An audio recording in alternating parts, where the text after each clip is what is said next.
A crucial game of geopolitical chess is unfolding in the Pacific Islands. At the center of this game is a small archipelago called Kiribati, which has caught Beijing's attention, it seems. In May, while the pandemic was raging across Europe, US and China decided to open its embassy in Kiribati. It became the fourth nation after Australia, Cuba and New Zealand to do so.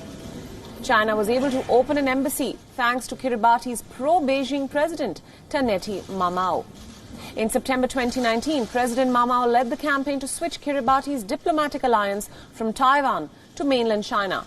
Just last week, President Mamao won the re-election against a candidate who opposed this diplomatic switch. The election was fought around how Chinese funds would be spent by the nation. China's outreach to Kiribati reeks of its debt trap approach. Much like it did in Africa, China will flood Kiribati with credit and take over strategic resources if it fails to repay them. And Kiribati is a very important archipelago as it forms a linchpin for trade between Asia and America. With Kiribati in its corner, China can keep a close eye on the US command center in Hawaii as well. Experts suggest that a Chinese investment will win over the pro-Taiwan leaders and parties in Kiribati. What's playing out in Kiribati is not an isolated incident. China has been poaching pro-Taiwan islands in the Pacific for a long time. Around the same time that Kiribati switched its alliance, another nation, Solomon Islands, did the same. China is now eyeing the big game and trying to displace Australia as the biggest player in the region.